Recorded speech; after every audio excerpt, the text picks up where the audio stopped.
Continuamos en nuestro estudio acerca de la revelación de Jesucristo y estamos avanzando a través de las 7 iglesias.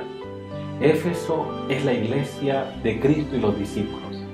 Y luego a Esmirna el Señor se le revela como el que estuvo muerto y vive, porque era una iglesia perseguida, de mártires, pero Él es la resurrección y la vida. Y ahora estamos en la iglesia de Pérgamo. Y aquí encontramos un conflicto que había entre los cristianos y el Estado. Pérgamo, Jesús dice: el que tiene la espada aguda de 2 filos dice esto. En el año 29 a.C., Pérgamo fue la sede del primer culto rendido en vida a un emperador. Allí también se rendía culto a Esculapio. Esculapio era una especie de dios de la medicina. Los cristianos debían ofrecer incienso al emperador y participar de ritos inmorales para poder realizar actividades comerciales.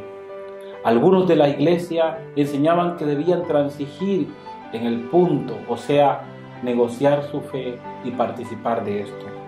Esto nos recuerda a Balaam y su doctrina. Jesús le da oportunidad a los infieles para arrepentirse, pero si no lo hacen, el Señor va a derramar su castigo sobre ellos. La iglesia de Pérgamo nos muestra el conflicto que había. Los cristianos, por un lado, reconocían solo a Jesucristo como su Dios y no podían adorar al emperador, pues era solo un mortal, un hombre.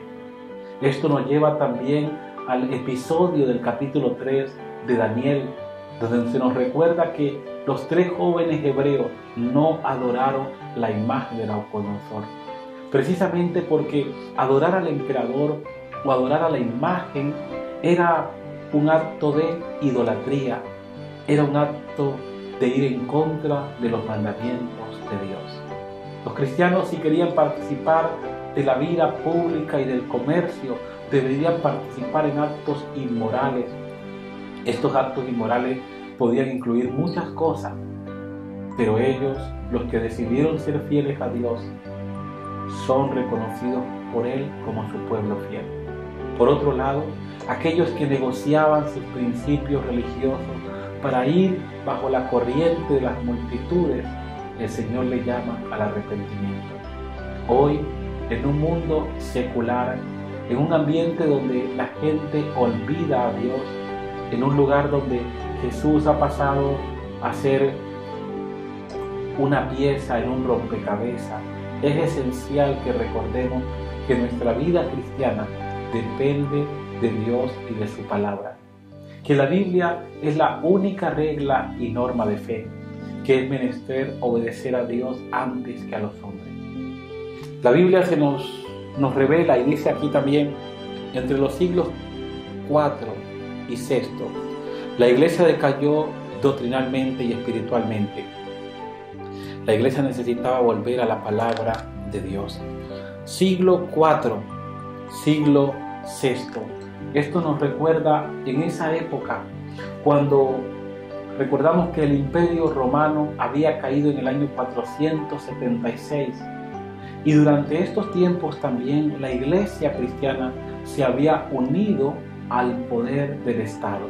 Todavía no en su plenitud, pero había comenzado el coqueteo entre la iglesia y el Estado, y la iglesia buscando el apoyo del Estado, algo que se iba a consolidar en el año 538.